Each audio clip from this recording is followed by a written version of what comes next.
जय हिंद दोस्तों। देर लगी आने में तुमको, शुक्र है फिर भी आए तो आइए, आपका इंतजार था। जी हाँ दोस्तों, मैं बात कर रहा हूँ स्पर्स के फॉर्म 16 की। देर आए दुरुस्त आए, कुल मिलाकर के जो है दोस्तों स्पर्स ने फॉर्म 16 जारी कर दिया है। लेकिन दोस्तों फॉर्म 16 तो जारी किया है, लेकिन आप लोगों को कईयों को फॉर्म 16 के बारे में कई चीजें पता नहीं होंगी, जो कि मैं इस वीडियो में बताने वाला हूं। इसलिए मैंने कंटेंट्स में लिखा भी है कि मैं आपको क्या क्या चीजें बताने वाली हूं। सबसे पहले तो दोस्तों मैं फॉर्म 16 के बारे में जब आप देखेंगे तो एक फॉर्म ए होता है, एक फॉर्म बी होता है। तो इनमें जो है क्या अंतर है, ये क्या होते हैं फॉर्म ए और फॉर्म बी, और इसमें जो है मेन वाला फॉर्म 16 कौन सा होता है उसके बारे में बताऊंगा। अब दूसरा कि अब आपको मिल तो गया है कि अब क्या करें। जी हाँ दोस्तों, अब आपको मिल गया क्योंकि सबको मिलेंगे। तो उन्होंने जो है क्या, किसने आईटीआर भरना है। अब आप सोचेंगे क्या, अब हमको फॉर्म 16 आ गया, हमको दौड़े दौड़े आईटीआर भर लेना है। किसको भरना है, किसको नहीं भरना है, इसके बारे में बताऊंगा। दूसरा कौन सा आईटीआर भरना है। जी हाँ दोस्तों, जो सैलरीड पेंशनर्स हैं उनको आईटीआर 1 भरना, 2 भरना, 3 भरना है, या फिर न्यू टैक्स रिजीम के तहत अपना आईटीआर भरें, या फिर ओल्ड टैक्स रिजीम के तहत जो है अपना आईटीआर भरें। इस वीडियो में आगे बताऊंगा। और दोस्तों अगली बात, जिनका टीडीएस या टैक्स कट चुका है अपने फॉर्म 16 में, आप चेक कर लेना, तो उन्होंने ऐसी क्या गलती करी कि उनका टैक्स कट गया है, और भविष्य में ऐसी गलती मत करना ताकि उनका टैक्स या टीडीएस उनके पेंशन से ना कटे, यह भी बताऊंगा। और अगला दोस्तों, जिनका फॉर्म 16 आधा अधूरा डिटेल है, उसमें कई ऐसे भी पेंशनर्स हैं जिनका फॉर्म 16 आधा आया हुआ है। जी हाँ, आप चेक करना, पूरा जो है अप्रैल 23 से लेकर के अभी तक नहीं होगा, आधा होगा। तो उनको अब क्या करना है और क्यों आया है वो भी बताऊंगा। अगला, जिनका फॉर्म 16 अभी तक इसमें अपलोड ही नहीं हुआ है तो उनको क्या करना है। और अगला दोस्तों, फॉर्म 16 स्पर्श से डाउनलोड कैसे करें, तो मैं ऐसे भी बता दूंगा आपको कि स्पर्श से आपने कैसे फॉर्म 16 डाउनलोड कर लेना है। अब मैं सबसे पहले पॉइंट की बात करता हूं दोस्तों, फॉर्म ए और फॉर्म बी की। यह है दोस्तों फॉर्म ए, आप देख रहे हैं फॉर्म नंबर 16 पार्ट ए। जी हाँ दोस्तों, यह पार्ट ए है, और पार्ट ए और पार्ट बी में बेसिकली जो अंतर होता है दोस्तों, जो ये पार्ट ए है, पार्ट ए में आपको क्वार्टरली आपको जितना पेंशन मिला है या सैलरी मिली है वह बताई जाती है। आप देख रहे हैं यहां पर क्वार्टर 1, क्वार्टर 2, क्वार्टर 3, क्वार्टर 4, यानी कि 4 पहले क्वार्टर में आपको इतना मिला पेंशन या सैलरी, ठीक है, दूसरे क्वार्टर में इतना, तीसरे क्वार्टर में इतना, चौथे क्वार्टर में इतना। तो ये क्वार्टर वाइज बताएगा। और पहला क्वार्टर कौन सा है दोस्तों, अप्रैल मई जून, जो फाइनेंशियल ईयर होता है, अप्रैल मई जून 23 का जो पहला क्वार्टर है उसमें इनको इतना पेंशन मिला। फिर जून जुलाई अगस्त, ठीक है ना, इतना तो आप लगा लीजिए इस चीज को। और इसी में दूसरी चीज, जो क्वार्टर वाइज उनका जो है टीडीएस कटा है, आप यहां पर देख रहे हैं कि इनको 7,24,322 टोटल तो इनको पेंशन मिली है, और इनका कट चुका है 31,058 रुपए। क्वार्टर वाइज भी दिया है, अलग अलग क्वार्टर में कितना कटा है, तो 31,058 रुपए इनका टीडीएस या फिर आप समझ सकते हैं टैक्स कटा है। तो टीडीएस जो है यहाँ पर पूरा डिटेल दिया है कि किस महीने, आप देख रहे हैं किस महीने कितना कटा है, इस टीडीएस का भी यहाँ पर पूरा हवाला दिया गया है। तो ये तो है दोस्तों आपके लिए जो फॉर्म, जो मैं पार्ट ए की बात कर रहा हूं, फॉर्म ए भी नहीं बोलेंगे इसको, पार्ट ए बोलेंगे फॉर्म 16 का। लेकिन मेन होता, मैं आपको बता रहा था मेन कौन है, मेन होता है दोस्तों फॉर्म 16 का पार्ट बी, जिसको इस्तेमाल किया जाता है आईटीआर फाइल करने में। क्यों, क्योंकि इसमें जो है पूरा जो है एक निचोड़ रहता है यहाँ पर कि आपको जो है टोटल कितनी सैलरी मिली है, कितना आपका डिडक्शन हुआ है, क्या क्या आपको एग्जाम्पशन है, वो सारी चीजें यहाँ पर रहती हैं। तो आप यहाँ पर देख रहे हैं पार्ट बी फॉर्म 16 का। और दोस्तों ये बिल्कुल लेटेस्ट है, ठीक है, ऐसा पुराना मत समझना, आप देख भी रहे हैं असेसमेंट ईयर 2024 का, 25 का, ठीक है।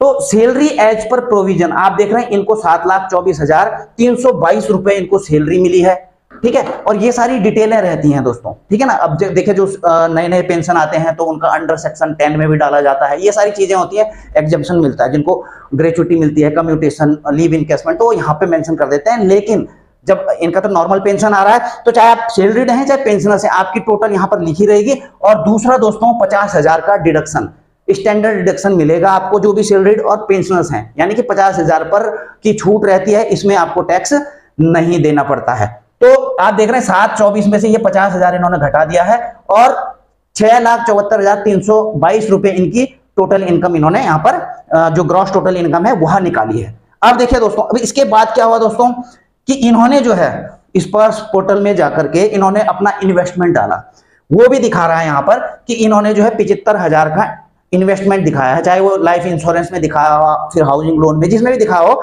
पर इन्होंने दिखाया था 75,000 रुपए का। तो 75,000 को भी इन्होंने घटाया, ठीक है ना। 75,000 को घटाने के बाद दोस्तों कुल मिला के जो इनके टैक्सेबल इनकम बनती थी वो बनती थी 5,99,322 रुपए, ठीक है। तो उसके हिसाब से जो है इनका टैक्स जो कटा, जो टीडीएस कटा, इन्होंने 29,864 रुपए, और जो ये एजुकेशन सेस पड़ता है 1195 रुपए, तो कुल मिला के 31,069 रुपए इनका टैक्स काट लिया गया। और दोस्तों सबसे बड़ी गलती मैं आप लोगों को बोल रहा था कि आपका ना कटे, ठीक है। तो इसके लिए दोस्तों क्या करना, आप इन्होंने क्या गलती करी देखिए, मैं आपको बताऊं। देखिए ओल्ड टैक्स रिजीम और जो न्यू टैक्स रिजीम है, तो न्यू टैक्स रिजीम में तो दोस्तों 7.5 लाख रुपए तक अगर आपकी इनकम है सैलरी से या पेंशन से, 7 लाख होती है प्लस 50,000 स्टैंडर्ड डिडक्शन, अगर इतने तक आपकी पूरे फाइनेंशियल ईयर में इनकम आ रही है दोस्तों, तो आपको ओल्ड टैक्स रिजीम ऑप्ट करने की जरूरत नहीं है। वहां पर अपना कोई इन्वेस्टमेंट दिखाने की जरूरत नहीं है। आप इन्वेस्टमेंट दिखाएंगे वहां पर, तो ओल्ड टैक्स रिजीम को आपने ऑप्ट कर लिया, ओल्ड टैक्स रिजीम को ऑप्ट कर लिया तो वो 5 लाख के दायरे में आ जाते हैं। 5 लाख के दायरे में अगर 5 लाख से ऊपर इनकी इनकम जा रही है और केवल जो है ये 75,000 रुपए ही अपना जो है इन्वेस्टमेंट दिखा रहे हैं जिसमें टैक्स से छूट मिलती है, तो इसी गलती के कारण दोस्तों इनका कट गया टैक्स। जबकि अगर यहां न्यू टैक्स रिजीम में ही रहते या फिर कुछ भी नहीं करते, इस पर्स में इन्वेस्टमेंट नहीं डालते, तो बाय डिफॉल्ट जो है आपको पता होना चाहिए पेंशन डिसबर्सिंग एजेंसी की तरफ से by default new tax regime को ही ऑप्ट किया जाता है। इसलिए अगर ये गलती मत करना, अगर 7.5 लाख से नीचे आपकी इनकम है तो आपने कुछ भी नहीं करना है, उसमें आपका टैक्स कटेगा ही नहीं। अब चलो जो भी हुआ, अब तो जो भी हुआ हो गया। अब आपके सवाल आ रहा होगा कि हमको ये तो मिल गया है, हमने किसने आईटीआर भरना है, किसने नहीं भरना है। देखिए सबसे पहली बात तो दोस्तों, पहला पॉइंट है कि आईटीआर फाइल करने और इनकम टैक्स भरने के में क्या अंतर। जी हाँ दोस्तों, कई लोग सोचते हैं कि आईटीआर फाइल करना है क्या नहीं करना है, हमको क्यों टैक्स देना है, हम तो कम। देखिए सीधी सी बात है, आईटीआर फाइल करने और इनकम टैक्स भरने में बहुत अंतर होता है, पे करने में।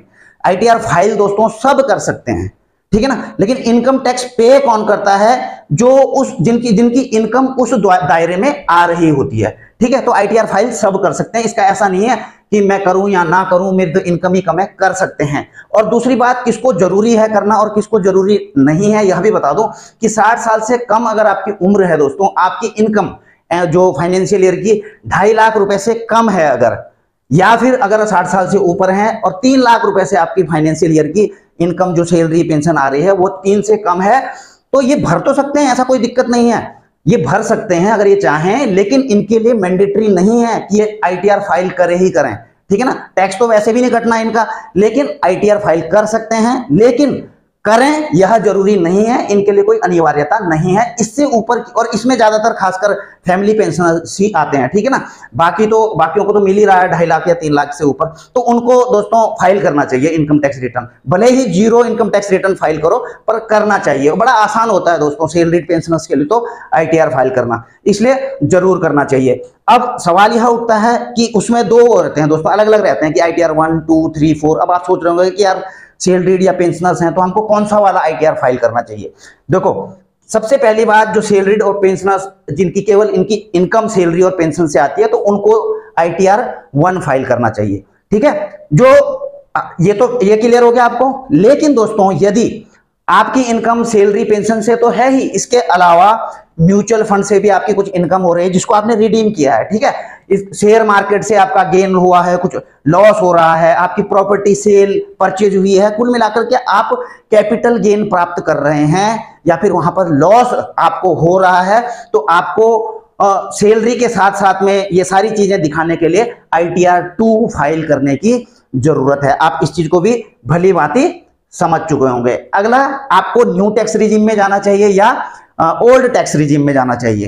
तो आप यहां पे देख रहे हैं न्यू टैक्स। अब न्यू टैक्स रिजीम में मैंने आपको बता ही दिया दोस्तों कि जो सैलरीड और पेंशनर्स हैं 7 लाख प्लस 50,000 का स्टैंडर्ड डिडक्शन, यानी कि 7.5 लाख से नीचे अगर आपकी इनकम है दोस्तों, तो आपने कुछ नहीं, और इसमें आपको कोई इन्वेस्टमेंट दिखाने की भी जरूरत नहीं कि एटीसी में दिखा रहे हैं या कुछ दिखा रहे हैं, कुछ भी नहीं करना, आपका टैक्स नहीं कटेगा और आप न्यू टैक्स रिजीम को ऑप्ट कर सकते हैं। लेकिन दोस्तों देखिए, अब ओल्ड टैक्स रिजीम को कौन करें, ठीक है। ओल्ड टैक्स रिजीम में तो पहली बात दोस्तों, जो ज्यादा मात्रा में इन्वेस्टमेंट करते हैं, मतलब किसी का इन्वेस्टमेंट किस चीज में इन्वेस्टमेंट करते हैं जिसमें टैक्स एग्जेम्प्टेड रहता है, 4.5, 5, 6, 7 लाख रुपए तक जो है ऐसी जगह वो इन्वेस्ट कर लेते हैं अलग अलग जगह पे कि वो इसको यहाँ पर दिखा सकें और टैक्स में छूट ले सकें। तो वो ही केवल जो है ओल्ड टैक्स रिजीम में जा सकते हैं, या फिर जिनकी बिल्कुल कम इनकम है, 5 लाख से कम इनकम है, तो वो जो है ओल्ड टैक्स रिजीम में जा सकते हैं, तो वो अपना टैक्स यहाँ पर बचा लेंगे। लेकिन मैं तो रेकमेंड करूंगा दोस्तों न्यू टैक्स रिजीम के लिए। हाँ, और इसमें एक और जरूरी चीज यह भी है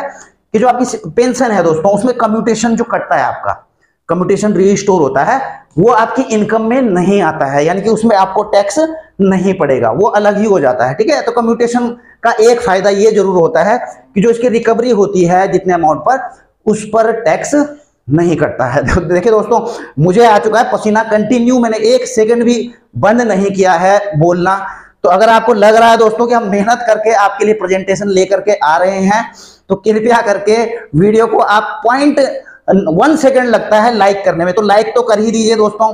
और अगर सब्सक्राइब नहीं किया है चैनल को, तो सब्सक्राइब भी जरूर कर लेना दोस्तों, कम से कम हमारी मेहनत को थोड़ा सलाम जरूर कर देना दोस्तों। चलो आगे बढ़ते हैं दोस्तों। जिनका पूरा फॉर्म 16 नहीं है, जी हाँ दोस्तों, कुछ पेंशनर्स ऐसे भी होंगे जिनका पूरा फॉर्म 16 नहीं होगा, अब अधूरा रहेगा। तो कैसा, अब आप सोच रहे होंगे कि किसका है अधूरा ऐसे करके।